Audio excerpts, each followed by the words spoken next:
감사합니다. 오늘 저와 여러분이 함께 나눌 말씀은요, 요한복음 13장 1절에서 15절 말씀입니다. 요한복음 13장 1절에서 15절 말씀인데요, 제가 가진 성경, 신약성경 170페이지에 나와 있습니다. 저와 여러분이 한 절씩 교독하도록 하겠습니다.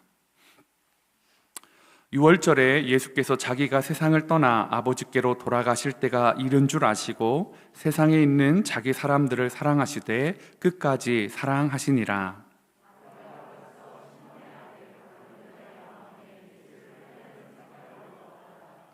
저녁 먹는 중 예수는 아버지께서 모든 것을 자기 손에 맡기신 것과 또 자기가 하나님께로부터 오셨다가 하나님께로 돌아가실 것을 아시고 잡수시던 자리에서 일어나 겉옷을 벗고 수건을 가져다가 허리에 두르시고 이에 대야에 물을 떠서 제자들의 발을 씻으시고 그 두르신 수건으로 닦기를 시작하여 시몬 베드로에게 이르시니 베드로가 이르되 주여 주께서 내 발을 씻으시나이까. 예수께서 대답하여 이르시되 내가 하는 것을 내가 지금은 알지 못하나 이후에는 알리라. 베드로가 이르되 내 발을 절대로 씻지 못하시리이다. 예수께서 대답하시되 내가 너를 씻어주지 아니하면 내가 나와 상관이 없느니라. 시몬 베드로가 이르되 주여 내 발뿐 아니라 손과 머리도 씻어 주옵소서. 예수께서 이르시되 이미 목욕한 자는 발밖에 씻을 필요가 없느니라. 온 몸이 깨끗하니라. 너희가 깨끗하나 다는 아니니라 하시니 이는 자기를 팔 자가 누구인지 아심이라. 그러므로 다는 깨끗하지 아니하다 하시니라. 그들의 발을 씻으신 후에 옷을 입으시고 다시 앉아 그들에게 이르시되 내가 너희에게 행한 것을 너희가 아느냐. 너희가 나를 선생이라 또는 주라 하니 너희 말이 옳도다. 내가 그러하다. 내가 주와 또는 선생이 되어 너희 발을 씻었으니 너희도 서로 발을 씻어주는 것이 옳으니라. 함께 읽겠습니다. 내가 너희에게 행한 것 같이 너희도 행하게 하려 하여 본을 보였노라. 아멘.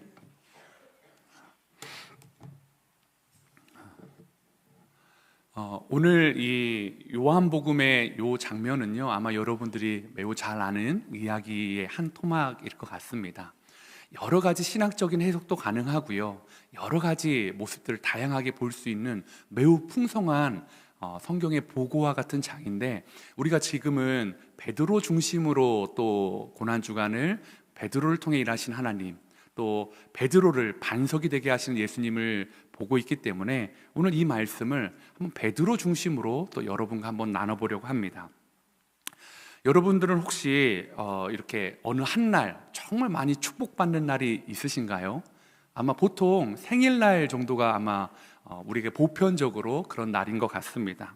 저도 매 생일이 되면 이제 아내와 아이들이 이게 몰래 서프라이즈를 해주려고 많이 애씁니다. 그런데 이제 한 공간 안에 있다 보니까 이렇게 뭐 소리도 나고 뭐 이렇게 하고 하는데요, 그래도 나름 애써줍니다. 가족들이 벽면에 해피 버스데이라는 이렇게 풍선을 붙여놓기도 하고요, 아이들은 다음날 아침이 되면 편지와 선물을, 때로는 편지와 현금을 가지고 저 앞에 나옵니다.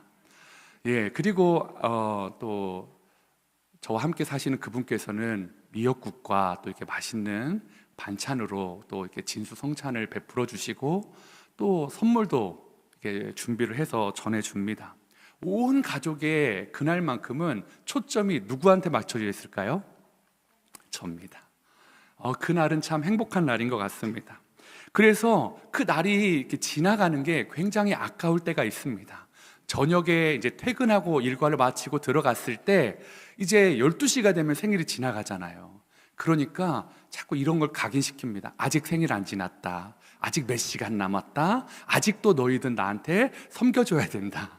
오직 나만을 위한 날이다. 그래서 그때는 뭘 요구해도 사실은 잘 해줍니다. 그리고 이제 한 1시간 전부터는 정말 억지로 해주는 게 보일 정도로 애쓰는 모습들이 보이는데요, 참 그 날, 나를 위한 특별한 날이 있다라는 것은 참 기쁘고 좋은 하루인 것 같습니다. 만약에 여러분에게도 이렇게 여러분만을 위해서 준비된 날, 그런 날이 있다면 여러분도 기분 좋지 않으실까요?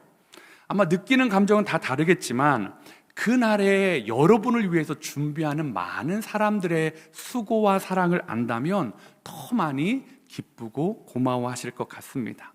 오늘 이 13장은요, 예수님이 베드로 한 사람을 위한 어떻게 보면 사랑이 집약된 장인 것 같습니다.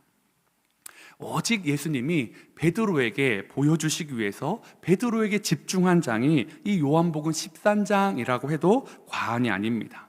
물론 이 생일의 백미는 뭐죠? 서프라이즈 아닙니까? 베드로는 잘 모르고 있습니다.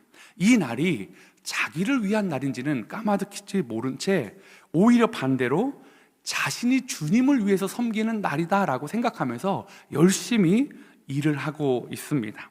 누가복음 22장 8절에 보면 이렇게 말하고 있습니다.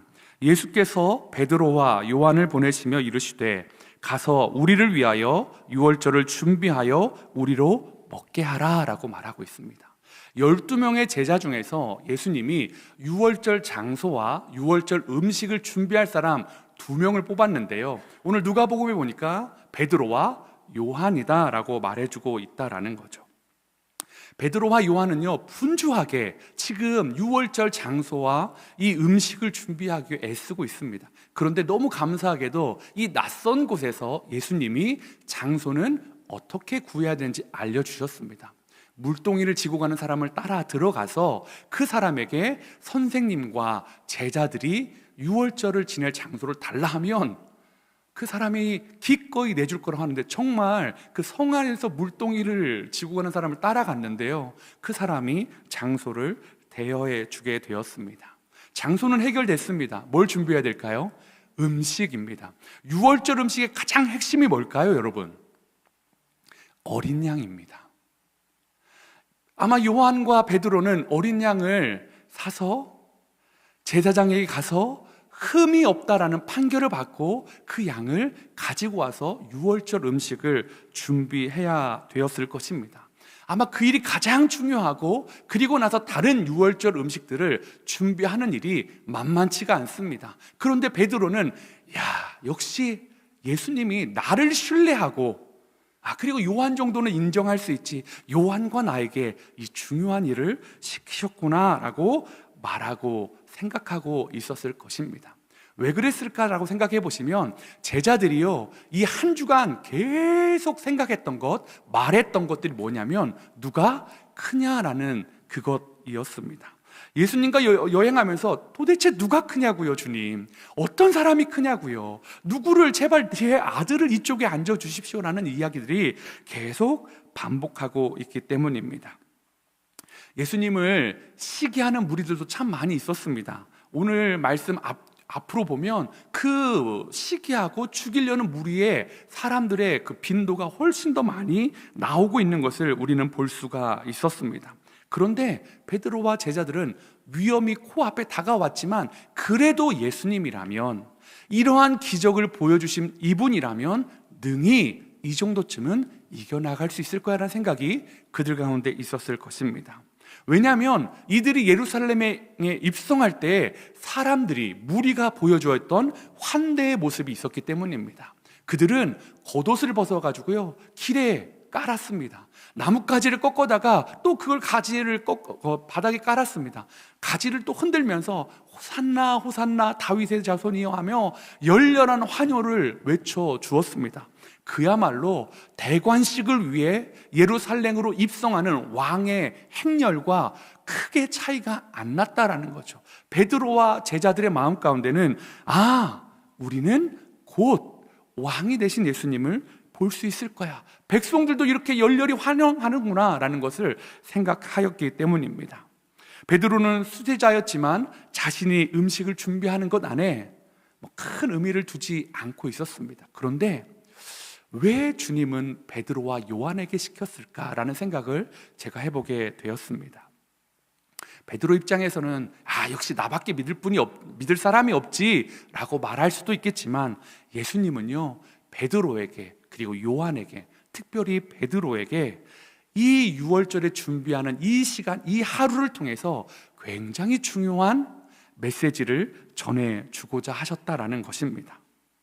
그리고 이 제자들에게 누가 크냐라는 이 질문에 대한 답을 그동안에도 여러 루트로 말씀해 주셨는데, 오늘 그림처럼, 마치 사진처럼 제자들의 눈에, 그리고 베드로의 눈에 이것이다, 하나님 나라에서 내가 인정하는 큰 사람은 이것이다 라고 큰 그림을 딱 선명하게 새겨주기를 원하셨다라는 것입니다.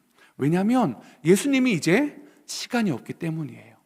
말로도 했고 돌려도 말했고 했지만 제대로 못 알아들으니까 이제 선명하게 보여주고, 예수님이 없을 때도 그들이 딱 생각하면, 아, 하나님의 나라, 예수님이 원하는 큰 자는 이런 거지라는 그림을 새겨주길 원하셨다라는 거죠.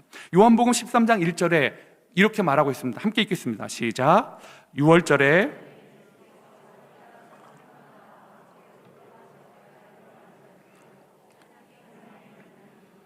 사랑하시되 끝까지 사랑하시니라. 아멘. 여기 보니까 세상을 떠나 아버지께로 돌아갈 때가 이른 줄 아셨다라고 말하고 있습니다. 예수님께서는 계속 복음서에 보면 때가 이르지 않았어요. 내 때가 아닙니다 라고 계속 말씀하셨습니다. 요한복음의 첫 이적을 보여줄 때 가나 혼인잔치에도 마리아이신 모친이신 마리아가 요청했을 때 아직 내 때가 아닙니다. 그리고 그 이후에도 내 때가 아닙니다, 내 때가 아닙니다 라는 것을 계속 말씀하셨는데, 이제 그 때가 곧 다가온다, 때가 이르렀다라는 것을 말하고 있다라는 거죠. 알고 계시다는 거죠. 그때가 무엇입니까? 예수님께서 십자가에 죽으시고 부활하셔서 하나님께로 갈 날이 얼마 남지 않았다, 불과 얼마 몇 시간 남지 않았다라는 것을 예수님이 아셨기에 이제 제자들과 함께 할 수 없기에 그들에게 말보다 더 선명한 이미지를 심어주려고 하고 있습니다. 아마 이렇게 이제 베드로와 요한이 음식을 잘 준비했으니까요, 다 이제 음식을 배설하고 자리에 앉을 텐데 아마 눈치가 보이지 않을까요? 누가 예수님의 자리는 요 가운데 이렇게 딱 두고 누가 앉을 것인가? 제가 보니까요, 저랑은 비교가 안 되는 것 같아요. 보통 저는 이제 성도님들 만날 때 어떤 팀 이렇게 하거나 아니면 제자반 할 때 보면 항상 저를 딱 가운데 두시고 저부터 멀리서부터 앉으시더라고요. 그 제 옆자는 항상 제일 늦으신 분들. 그런데 예수님은 그렇지 않았어요.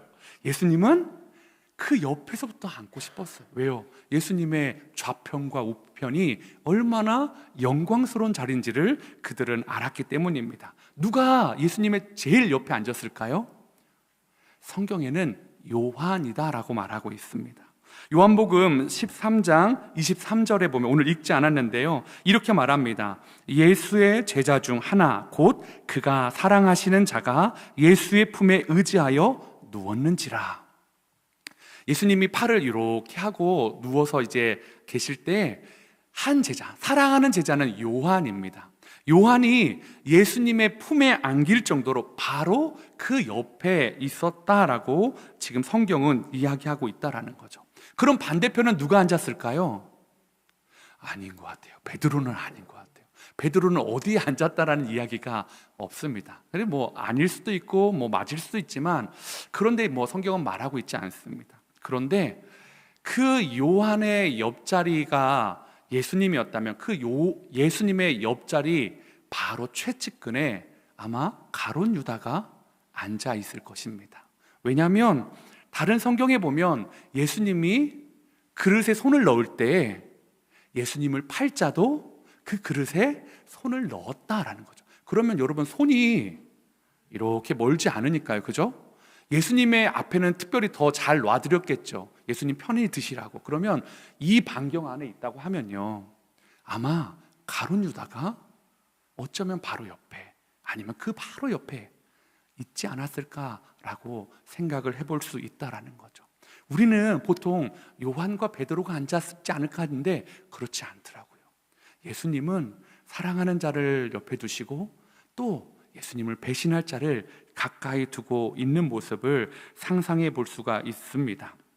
그러면서 오늘 이렇게 민감한 자리 배치에 있을 때 제자들이 다 앉았어요.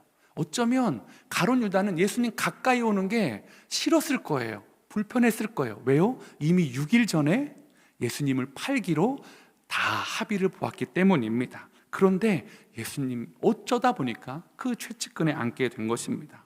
그리고 오늘 말씀에 보니까 4절 5절에 이렇게 이야기가 진행이 됩니다. 저녁 잡수시던 자리에서 일어나 겉옷을 벗고 수건을 가져다가 허리에 두르시고 이에 대야에 물을 떠서 제자들의 발을 씻으시고 그 두르신 수건으로 닦기를 시작했다라고 말하고 있습니다. 겉옷을 벗으셨습니다. 수건을 허리에 두르셨습니다. 그리고 제자들의 발을 하나하나 씻기 위해서 신발끈을 풀고 제자들의 먼지 묻은 발을 다 씻어주는 이 파격적인 행보를 예수님이 하고 계시다라는 것입니다. 그런데요, 여러분, 이 모습은 베드로의 상식으로는, 아니 다른 제자들의 상식으로도 도저히 이해할 수 없는, 용납할 수 없는 그런 그림이었습니다. 왜냐하면 유대인들이 생각하는 이 세족식, 유대인들이 시행하는 세족식은 크게 두 가지가 있습니다. 하나는 성전에서입니다. 성전에 들어갈 때 반드시 손과 발을 씻게 돼 있습니다. 제사장들은 이 회막에 들어가기 전에 물두멍에서 손과 발을 깨끗이 씻고 정결례를 한 다음에 회막에 들어가게 되어 있습니다. 역사가 요세푸스에 의하면요, 일반 유대인들도 제단에 제물을 드릴 때 자신의 손과 발을 깨끗이 하는 정결례를 행해야 됐다고 합니다. 즉 세족식은요, 성전에서, 성막에서 있을 때 첫째 유대인들에게 있었고요, 두 번째는 가정에서 있었습니다. 여러분 기억나시나요? 요한복음에서 가나 혼인잔치에 있을 때 물을 포도주로 바꿨을 때 그 돌 항아리가 바로 정결례를 위한 물을 담아뒀던 돌 항아리였습니다. 당시 유대인들은요, 집에 손님이 오셨을 때 집 주인은 발 씻을 물을 제공하면서 내가 당신을 환대합니다, 내가 당신이 우리 집에 들어온 것을 환영합니다 라는 것을 표현해 주어야만 했습니다. 즉, 이 발 씻을 물을 제공한다는 건 정결례도 있지만 당신의 방문을 우리는 환영하고 우리의 식탁에서 같이 먹고 마시는 것을 우리는 기꺼이 수용합니다라는 그 뜻을 가지고 있다라는 거죠. 그러니까 이 세족식에는요, 정결례와 환대의 의미가 매우 크게 담겨 있는데 지금 이 집에는 그 환대를 받지 못했다는, 정결례를 하지 못했습니다. 그런데 아무도 이 일을 하지 않아요. 왜냐하면 이 일은 노예가 하는 일이었기 때문입니다. 특별히 이 노예 중에서도 유대인 노예는 이 일을 하지 않았어요. 왜냐하면 유대인 노예는요, 희년이 되면 나중에 다시 그들이 자신의 신분을 회복합니다. 자신의 땅을 회복합니다. 그러면 자신의 동포가 다시 되는 거잖아요. 그렇기 때문에 그들은 지금은 종이고 노예이지만 다시 자신의 형제자매가 될 사람들이기에 그들에게는 아무리 유대인이나 종이라도 그들에게 발을 씻게 하지 않아요. 유대인이 아닌 종, 그 종에게 발을 씻기게 하는 것이 이 당시의 풍습이었습니다. 그런데 아마 예수님이 들어갔던 이 다락방에는, 이 집에는 아마 그런 종이 없었나 봐요. 그런데 제자들이 눈치를 줬겠죠. 뭐 이거 씻어야 될 거 아니냐, 예수님이 오셨는데 뭔가 해야 될 거 아니냐. 그걸 하지 않죠. 왜요? 그동안 누가 높아지냐에 관심이 있는데 누가 낮아지는 일을 하겠어요? 심지어 유대인들은 하지 않는데, 난 유대인이야, 나는 안 해도 돼. 야, 그래도 뭐 해야 되지 않겠니? 에이, 이건 아니지. 서로 눈치 보고 있는 그 상황에 주님이 겉옷을 벗고 수건을 꽂으시고 제자들의 발을 씻기 위해 나서셨다는 것이 그들에게는 충격이었을 것입니다. 하는데 첫사람 신발을 풀으시고 발을 씻기시는 거예요. 그런데 여러분 생각해 보세요. 베드로가 이 이미지를, 이 모습을 용납할 수 있었을까요? 저는 그럴 수 없었을 거라고 생각합니다. 왜냐하면 메시아잖아요. 왕이 될 뿐이잖아요. 왕이 될 그 당시 메시아는요, 베드로가 생각하는 메시아의 상은요, 고난은 없는 거예요.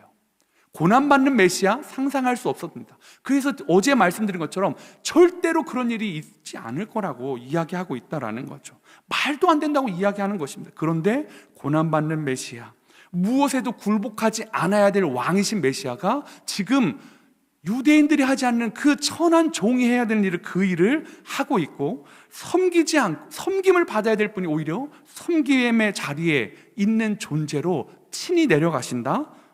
용납할 수가 없죠. 왜냐하면 제자들은요, 예수님 옆에서 1인 지하 만인 지상을 꿈꿨습니다. 나는 예수님 좌우편에 있어서 내 위에는 예수님만 있었으면 좋겠어. 그리고 다 내 밑에 1인 지하 만인 지상으로 나는 그런 존재로 있고 싶어. 나는 그래서 예수님 좌편에, 예수님 우편에 있고 싶다라고 그들이 말하고 있다라는 것. 그들이 생각하고 있는데 당연히 이것을 용서할 수가 없고 용납할 수가 없다라는 거죠. 그들은 고난받고 싶지 않았습니다. 그들은 세상에 굴복하고 싶지 않았습니다. 그들은 섬겨주고 싶은 마음이 없었습니다. 그들이 예수님이 예루살렘에 오실 때 그래, 이 모습이야, 우리가 바라는 모습이야 하고 당당하게 들어왔던 그 이유도 거기에 있다라는 것입니다. 그런데 예수님이 아무리 말을 해도 못 알아들으니까 지금 자 봐라, 나의 모습을 봐라, 너희 눈에 사진처럼 그림처럼 똑똑히 이 장면을 새겨 넣어라 라고 보여주고 있다라는 거죠. 깊이 각인시켜 주기를 원하셨습니다. 그래서 요한복음 13장 7절에 보니까 예수께서 대답하여 이르시되 내가 하는 것을 네가 지금은 알지 못하나 이후에는 알리라. 나중에 이 일이 생각날 거야. 지금은 알지 못하는데 반드시 생각날 텐데 그때 이 모습을 꼭 기억해라.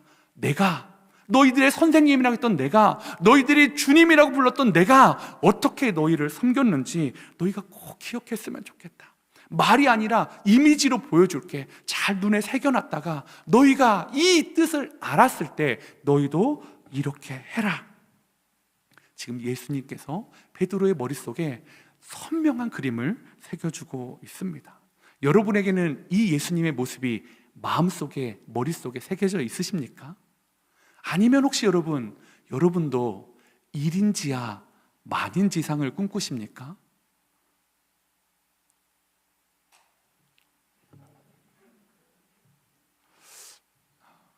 저는 이 말씀을 보면서 저의 위치를 다시 한번 생각해 봤습니다. 담임 목사라는 사람은 1인 지하 만인 지상이 아니라 만인 지하인 사람입니다. 여러분, 저는 여러분도 그렇게 살아가셨으면 좋겠습니다. 여러분 위에 수많은 성도님들이 계셨으면 좋겠습니다. 여러분 위에 우리 주일학교에 막 뛰어나 있는 어린아이가 있었으면 좋겠습니다. 여러분들 위에 우리 교회 청년들이 있었으면 좋겠습니다. 여러분들 위에 남루한 누군가가 있었으면 좋겠습니다. 여러분들 위에 말이 어눌한 누군가가 있었으면 좋겠습니다. 여러분들 위에 여러분보다 직분이 낮은 누군가가 있었으면 좋겠습니다. 왜냐하면 그것이 주님이 보여주신 그림이기 때문입니다. 그래서 나중에 베드로, 네가 분명히 깨달을 때가 오는데 이 그림 생각날 거야. 지금 예수님이 말씀해 주시면서 이렇게 말씀하십니다. 요한복음 13장 8절에요. 베드로가 이르되 내 발을 절대로 씻지 못하시리이다. 예수께서 대답하시되 내가 너를 씻어주지 아니하면 내가 나와 상관이 없느니라. 한평생 메시아는 이런 분이라고, 아니 이제 메시아가 그렇게 등극할 걸 눈앞에 두었다라고 생각하는 베드로에게 절대로 이것은 용납할 수 없는 부분입니다. 여기서 이 베드로가 썼던 절대로라는 단어가 있습니다. 나는 절대로, 그죠? 내 발을 절대로 씻지 못하시리다 라고 말하고 있습니다. 근데 이 절대로라는 단어가 헬라어로 에온이라는 단어인데요, 이 단어에는요 뜻이 여러 가지가 있는데 세세, 세세 무궁토할 때 세세 또는 영원이라는 뜻을 가지고 있습니다. 즉 이 말을 이렇게 해석하면 어떨까요? 베드로가 이르되 내 발을 영원히 씻지 못하실 겁니다. 베드로가 이르되 내 발을 세세토록 씻지 못하실 것입니다. 나는 그렇게 허락하지 않을 겁니다. 나는 죽어도 나는 절대로 내 발을 주님께 맡기지 않을 것입니다 라는 강경한 베드로의 고백이 이 말씀 가운데 있었다라는 것입니다. 즉 베드로는 그런 일은 영원히 일어날 수 없는 일입니다. 나는 그걸 수용하지 않겠습니다. 예수님이 이 본의 의미가 무엇인지를 명확히 보여주고 있는데, 이 종된 메시아 모습을 겸허히 수용하고 복종할 것을 지금 베드로에게 요구하고 있는데, 베드로는 그것도 모르고 나는 이런 삶을 살아갈 수 없습니다, 나는 이렇게 할 수 없습니다 라고 이야기하고 있다라는 거죠. 어쩌면 이 일이 베드로에게 요청하셨던 수많은 3년에 있었던 많은 일 중에 가장 어려운 일은 아니었을까라는 생각을 해보게 됩니다. 왜냐하면 베드로에게 너의 메시아에 대한 고정관념을 바꿔라 라고 지금 예수님이 말씀하고 있기 때문입니다. 야, 메시아는 네가 생각하는 그런 게 아니야 라고, 너의 메시아관을 바꿔야 돼 라고 말하고 있다라는 거죠. 얼마나 갈등이 되겠습니까?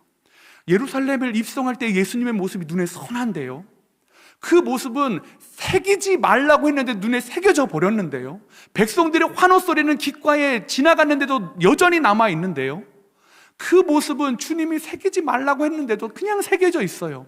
또 얼마 전에 변화산에서 예수님이 누구와요? 모세와 엘리야와 함께 서 있는 모습, 해같이 밝은 모습으로 바뀌어 있는 그 모습을 보았는데요, 그분이 죽는다고요? 그분이 종이 돼야 된다고요? 그분이 섬겨야 된다고요? 여러분, 생각하지 못하죠. 야, 모세와 엘리야와 함께 있는 분, 신령한 모습으로 바꿔주신 분, 모든 백성이 열렬히 환호하는 그 왕이 어떻게 이렇게 죽어가는 것을 그가 수용할 수가 있겠습니까? 수납이 되지 않습니다. 그러나 예수님은 더 강하게 말씀하십니다. 내가 너를 씻기지 아니하면 너와 나는 상관이 없다.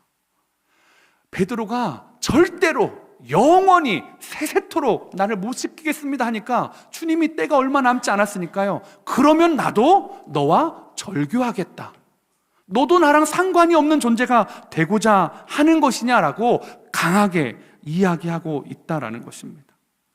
이제 베드로는 발을 내밀어서 예수님과 상관 있는 사람이 될 것인지, 아니면 계속 자신의 고집을 내세워서 예수님과 상관없는 사람이 될지를 결정해야 되고 선택해야 되는 상황이 다가왔습니다. 베드로도요, 이게 이제 무엇인지 어렴풋이 알겠어요. 어렴풋이 알아서 이게 그냥 예수님께 발을 내미냐 마냐의 문제가 아니라는 것들을 알고 있습니다. 이것이 베드로 자신의 구원과 제자됨의 문제와 직결되고 있다는 것을 그도 알고 있습니다. 그래서 발을 안 내밀면 나의 구원의 문제가, 제자됨의 문제가 사라지는 것 같아서 기꺼이 주님께 그의 발을 내밀니다. 그리고 한 걸음 더 나가죠. 베드로는 항상 열정적이지 않습니까? 그러면 주님, 나는 주님의 제일 제자니까, 수제자니까 나는 손도 머리도, 아니 온몸도 다 씻겨주십시오, 이렇게 요청하고 있습니다. 그런데 이 부분도 베드로는 잘 이해하지 못하고 있는 것입니다. 그렇지만 주님은 이 장면에서 이제 넘어가시려고 합니다. 지극히 짧은 시간 내에 이 베드로에게 이 장면을 각인시켜 주신 다음에 나중에 끄집어낼 때 분명히 알 때가 있을 거니까요. 그래서 섬김의 종으로 살아갈 것을 확신하시니까요. 그래서 오늘 저는 이 본문을 통해서 베드로가 예수님과 단절된 관계가 아니라 깊은 관계로 나아갈 수 있었던 이유를 여러분과 좀 나눠보려고 합니다.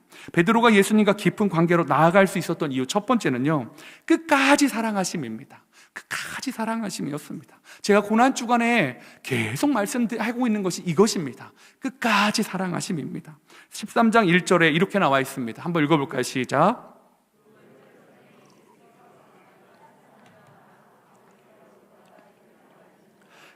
세상에 있는 자기 사람들을 사랑하시되 끝까지 사랑하시니라. 여기서 사용된 끝까지라는 단어는요, 두 가지의 뜻이 있습니다. 하나는 뭐냐면 시간적 의미에서 끝이라는 뜻을 가지고 십자가 지시는 그 마지막 순간까지 내가 제자들, 나의 사람들을 끝까지 사랑하겠다라는 그 표현을 여기에 담겨져 있다라는 것입니다. 지금 제자들이 엉망이잖아요. 베드로도 엉망이잖아요. 그런데 끝까지 내가 그들을 사랑하겠다라는 마음이 담겨져 있다라는 거죠. 또 다른 의미는 최종 목적을 완성하겠다라는 뜻입니다.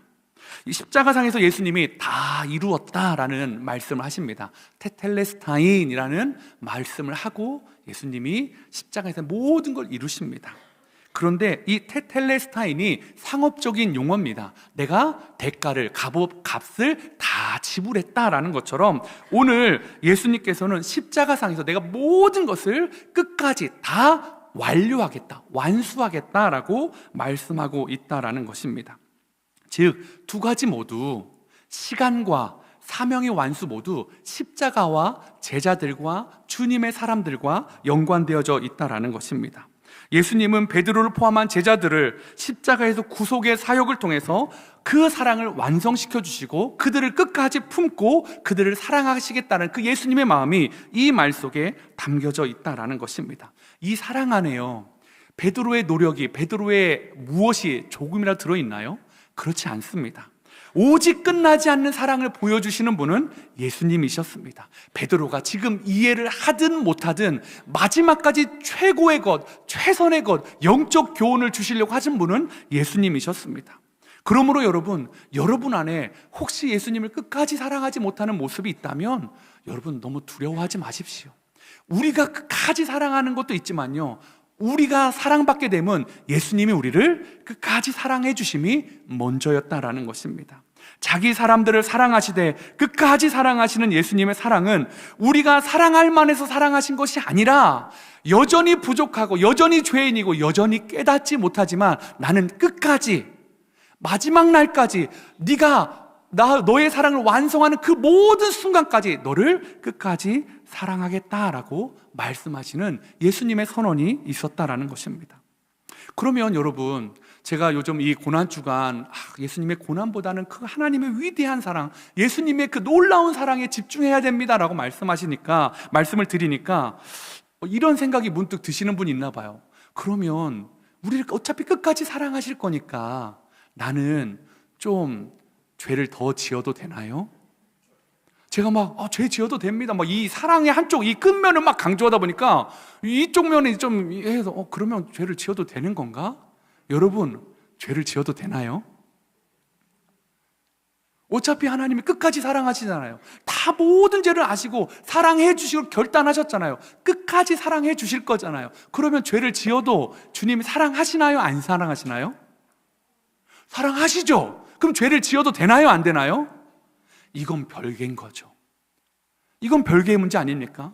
내가 죄를 지어도 주님은 나를 끝까지 사랑하셔. 그러니까 나는 죄를 지어도 돼. 이것은 논리가 전혀 다른 문제입니다. 예수님의 사랑은 끝까지 우리를 보호해 주십니다. 그러니까 죄를 짓는다? 이건 정말 1차원적인 생각을 가지고 있는 분들이라는 거죠. 아니면 신앙이 굉장히 어린 연소한 분들이 이런 생각을 가지고 있다라는 거죠. 보세요, 여러분. 만약에 정말 그냥 어차피 너희들은 안 될 거니까, 너희들은 반석이 안 될 거니까 나는 너희를 끝까지 사랑하기로 했어. 그러면 예수님이 제자들의 발을 씻어줄 필요가 있을까요? 없을까요? 없죠. 그림을 보여줄 필요가 뭐가 있습니까? 어차피 끝까지 사랑할 건데 너희들의 모습과 상관없이 나는 사랑하기로 작정했고 내 자녀를 만들 거라고 작정했는데 그게 무슨 소용입니까? 아무 소용없죠. 그런데 예수님은 제자들에게 그림을 보여주고 또 보여주고 또 말씀하시고 나타나셔서 다시 보여주시고 내 몸의 상처를 만져보라고 하시고 계속 말씀하시는 이유가 뭡니까? 이유는 하나입니다. 내가 끝까지 사랑했는데 너도 나를 끝까지 사랑하는 자리까지 왔으면 좋겠다라는 겁니다. 혹 그러다 실패하고 넘어져도 나는 너를 끝까지 사랑할 거야. 걱정하지 마. 그런데 내가 이렇게 끝까지 너를 사랑하는 것처럼 너도 나를 향해서 끝까지 사랑했으면 좋겠어. 여러분, 베드로가요, 그 그림 때문에, 그 실패의 자리마다 보여줬던 그 끝까지의 사랑 때문에 앞으로 30년을요 주님을 부인하지 않으려고 몸부림치다가 십자가에서 죽습니다. 사랑하는 성도 여러분, 아셨죠? 주님은 여러분을 끝까지 사랑하십니다. 여러분이 앞으로 어떤 큰 실수를 하더라도, 어떤 죄를 짓더라도 하나님의 사랑은 꺾이지 않습니다. 하나님의 사랑은 빛을 발하지 않습니다. 그런데 우리도 그 실패의 자리에서 머무르는 것이 아니라 다시 끝까지 주님을 사랑하는 자리까지 나아가는, 그래서 하나님과 우리의 사랑이 교제가 되는 사랑이 되었으면 좋겠어요. 일방적인 사랑이었지만, 일방적인 사랑으로 우리에게 부어주셨지만, 이제는 그 일방적인 사랑에 감격해서 반응하는 거죠. 나는 죄를 짓을 수 없습니다. 나는 죄를 지을 수가 없습니다. 왜요? 끝까지 사랑하시는 사랑을 받았는데 어떻게 죄를 지을 수가 있겠습니까? 여러분, 탕자의 이야기 기억나실 겁니다. 탕자 아들이, 둘째 아들이 어떻게 하죠? 아버지에게 내 분깃을 다 달라고 합니다. 즉, 아버지 죽으면 받을 유산인데 아버지 죽지 않았지만 어차피 죽을 거니까 아버지, 나는 아버지의 생명보다, 아버지 곁에 있는 것보다 내 몫에만 더 관심이 있으니까 아버지 유산 주십시오 라고 합니다.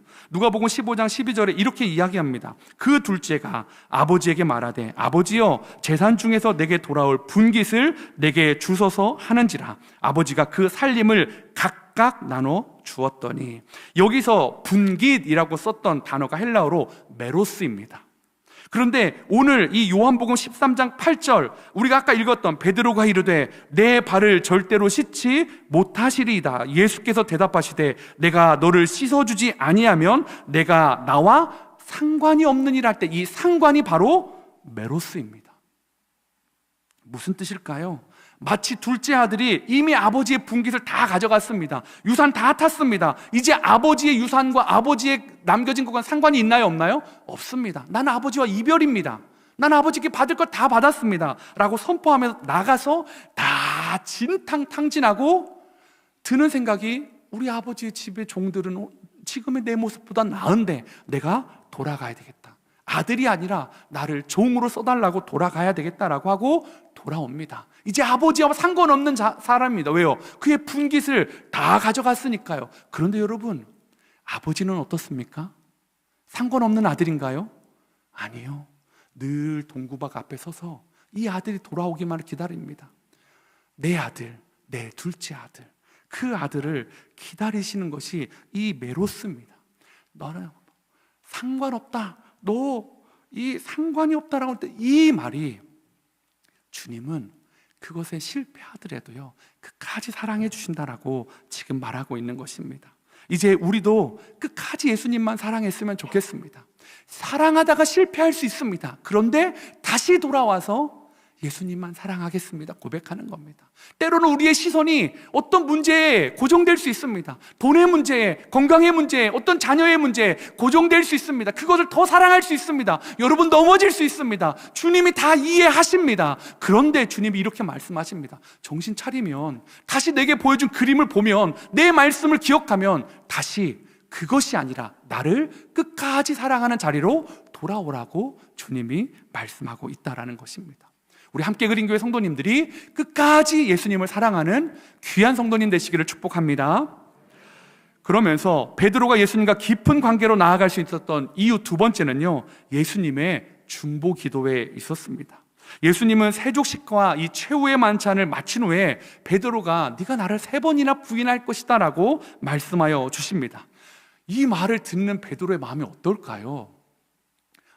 어머, 주님 왜 내 마음을 몰라주시지? 나는 지금 주님을 위해 칼도 준비했는데, 그리고 실제로 그날 밤에, 그날 새벽에 200명의 사람들이 막 몰려왔을 때 유일하게 그 200명과 예수님 사이에 막아섰던 사람은 베드로 혼자였습니다. 칼을 뽑아든 사람은 베드로였습니다. 그런데 이렇게 준비하고 있는데, 이렇게 주님을 보호하려고 하는데, 주님을 어떻게든 왕 만들려고 하는데 내가 주님을 배신한다고? 아마 억울했을 것 같아요. 그런데 이 생각이요, 결코 예수님과 깊은 관계로 나아가는데 도움이 되지 않습니다. 도움이 된 게 무엇인 줄 아세요? 누가복음 22장 31절 34절인데요 저와 여러분이 한 절씩 한번 교독해서 읽도록 하겠습니다. 시몬아 시몬아, 보라, 사탄이 너희를 밀 까부르듯 하려고 요구하였으나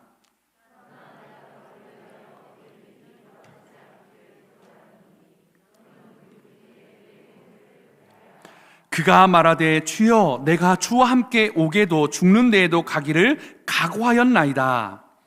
이르시되 베드로야, 내가 내게 말하노니 오늘 닭 울기 전에 내가 3번 나를 모른다고 부인하리라 하시니라.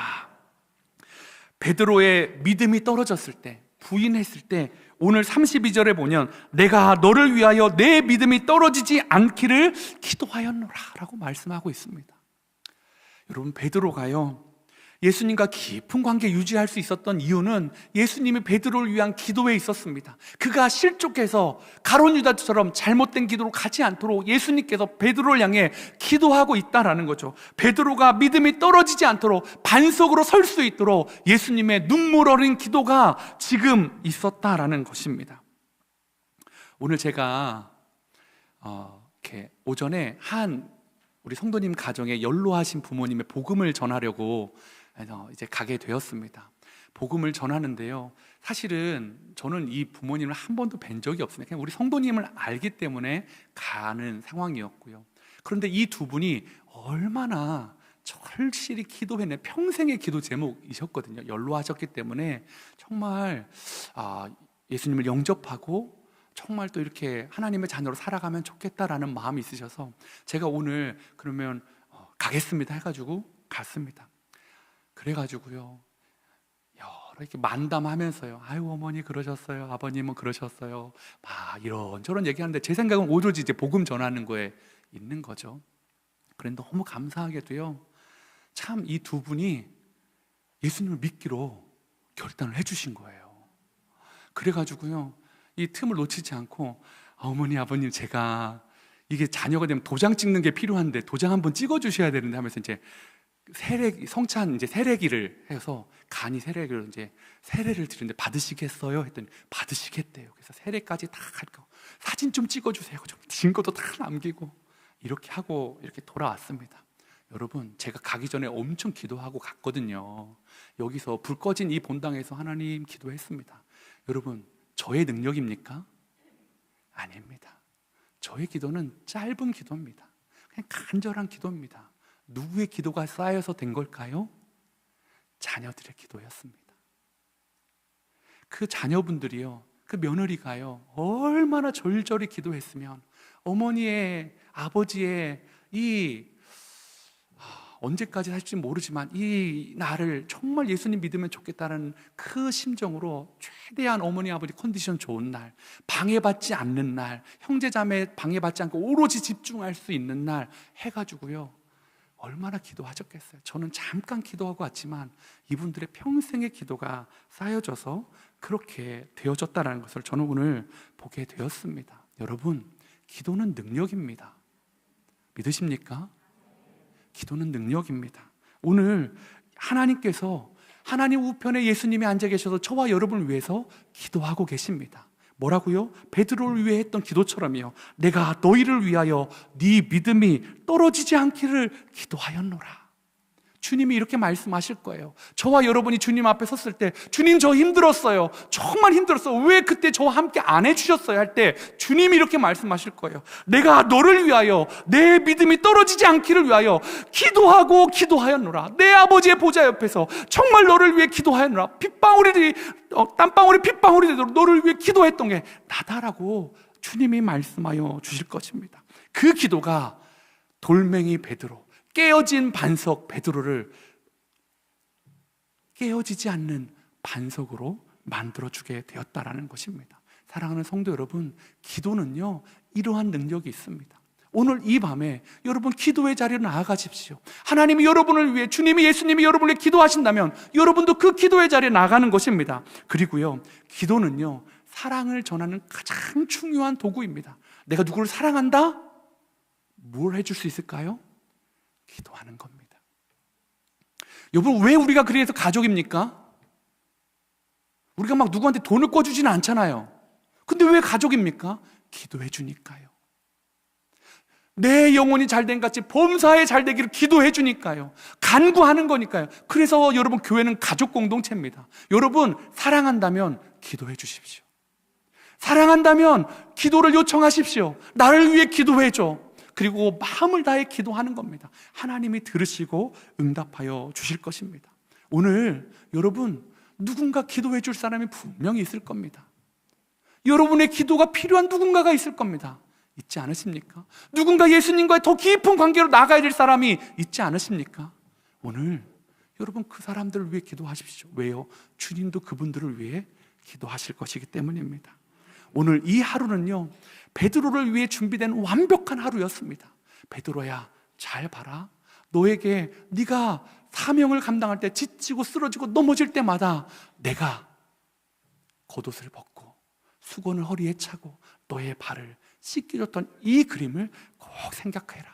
네가 우두머리가 되려고 할 때, 네가 제자들 중에 첫 사람이 되고자 할 때, 사람들이 너를 수제자라고 칭송할 때, 너를 교회의 머리라고 속 그렇게 말하는 자들이 있을 때 너는 그렇지 않다라는 거 꼭 기억해야 된다. 오늘 주님이 베드로의 머릿속에, 마음속에 꽉 각인시켜주고 계십니다. 사랑하는 성도 여러분, 저와 여러분 예수님과 상관없는 자로 살아가지 않기를 원합니다. 예수님과 깊은 관계 맺는 자들로 살아가길 원합니다. 그러기 위해 주님이 끝까지 사랑하신답니다. 그러기 위해 여러분을 위해 기도하고 계신답니다. 믿으십니까? 오늘 그 예수님께 우리도 끝까지 사랑하겠습니다, 우리도 기도하겠습니다 라고 결단하며 나아가는 사랑하는 성도님 되시기를 축복합니다. 우리 이 시간에 그 마음 기억하시면서 나의 안에 거하라. 나는 내 하나님이니 모든 환난 가운데 너를 지키는 자라. 두려워하지 말아라. 내가 널 도와주리니 놀라지 말아라. 내 손 잡아주리라. 오늘 이 시간에 이 찬양으로 하나님